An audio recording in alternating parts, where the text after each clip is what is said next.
Senior నేత మండలిలో ప్రతిపక్ష నేత బొత్స సత్యనారాయణకు తన సొంత జిల్లా విజయనగరంలోనే గట్టి ఎదురుదెబ్బ తగిలింది. ఉత్తరాంధ్ర రాజకీయాల్లో తలపండిన నేతగా చక్రం తిప్పుతున్న బొత్సకు టీడీపీ యువనేత డీసీసీబీ చైర్మన్ కిమిడి నాగార్జున కోలుకోలేని షాక్ ఇచ్చారని తెలుస్తుంది. బొత్స స్వస్థలం విజయనగరం పట్టణంలో పైడితల్లి ఉత్సవం సందర్భంగా చోటు చేసుకున్న ఈ పొలిటికల్ ఫైట్ ఉత్తరాంధ్ర రాజకీయాల్లో హాట్ టాపిక్ గా మారింది. శాసనమండలిలో ప్రతిపక్ష హోదాతో కేబినెట్ హోదాలో ఉన్న వైసీపీ సీనియర్ నేత బొత్స సత్యనారాయణపై టీడీపీ తొలిసారిగా మానసికంగా పైచేయి సాధించిందని ప్రచారం జరుగుతుంది.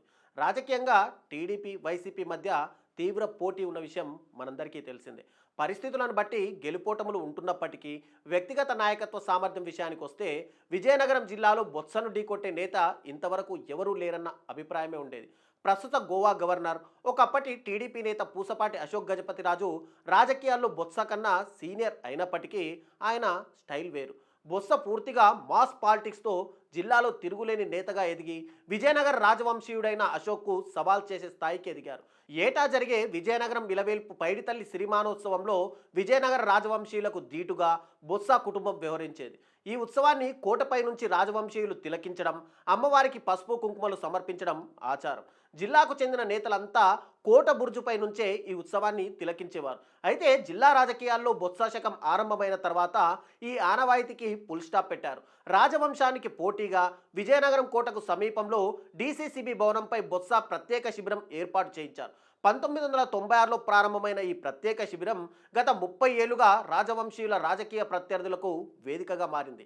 విజయనగరం ఉత్సవాల సమయంలో కోటపైనే మంత్రులు, ప్రభుత్వ అధికారులు రాజవంశీయులతో పాటు ఆసీనులయ్యేవారు. ఏ పార్టీ అధికారంలో ఉన్నా ఇదే ఆనవాయితీ కొనసాగేది. అయితే 2004లో బొత్స మంత్రి అయిన తర్వాత ప్రభుత్వ అధికారులు కోటపై కాకుండా డీసీసీబీ భవనం నుంచే ఉత్సవాలను తిలకించడం రివాజుగా మారింది. బొత్స ఎప్పుడు అధికారంలో ఉన్నా ఇదే పద్ధతి. ఇక రాష్ట్రంలో అధికారంలో టీడీపీ ఉన్నప్పుడు సైతం బొత్స డీసీసీబీ ఏర్పాటు చేసిన శిబిరం నుంచే ఉత్సవం తిలకించేవారు. 2014-19 మధ్య బొత్సకు ఎలాంటి పదవి లేకపోయినా డీసీసీబీ భవనంపై బొత్స కుటుంబం కోసం ప్రత్యేక శిబిరం నిర్వహించారు. అయితే ఇప్పుడు బొత్స శాసనమండలి ప్రతిపక్ష నేత హోదాలో ఉన్నప్పటికీ ఆయనకు డీసీసీబీ భవనంపై ఏర్పాటు చేసిన శిబిరానికి ఎంట్రీ లేకుండా చేయడం చర్చనీయాంశం అవుతుంది.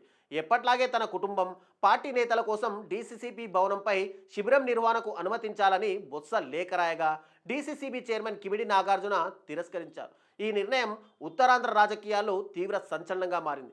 ఏ పార్టీ అధికారంలో ఉన్నా ఇన్నాళ్ళు విజయనగరం ఉత్సవాల్లో బొత్స హవాకు ఎవరూ అడ్డు చెప్పలేదు. కానీ తొలిసారిగా ఆయనకు డీసీసీబీ భవనంపై ప్లేస్ లేకుండా చేయడం చర్చనీయాంశంగా మారింది. 30 ఏళ్లుగా డీసీసీబీ భవనంపై రాజ టీవీ ఒలకబోసిన బొత్స, ఆయన అనుచరులు ఈ పరిణామాన్ని జీర్ణించుకోలేకపోతున్నారు. అదే సమయంలో డీసీసీబీ చైర్మన్ నాగార్జున నిర్ణయాన్ని గోవా గవర్నర్, విజయనగరం రాజవంశీయులు, మాన్సాస్ చైర్మన్ అశోక్ గజపతి అభినందిస్తూ బొత్సకు షాక్ ఇవ్వడాన్ని గొప్ప చర్యగా కొనియాడుతున్నారని అంటున్నారు. ఇక ఈ ఇష్యూ రెండు పార్టీల మధ్య పెద్ద దుమారం రేపింది. వైసీపీలో జిల్లా నేతలంతా బొత్సను అవమానించేలా ప్రభుత్వం, డీసీసీబీ చైర్మన్ నాగార్జున వ్యవహరిస్తున్నారని విమర్శలు గుప్పిస్తున్నారు.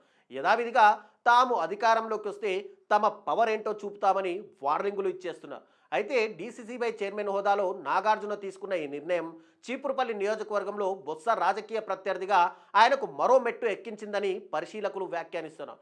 బొత్సను ఎదుర్కోవడంలో టీడీపీకి ఇన్నాళ్లకు సరైన నేత వచ్చాడని కార్యకర్తలు కేరింతలు కొడుతున్నారు.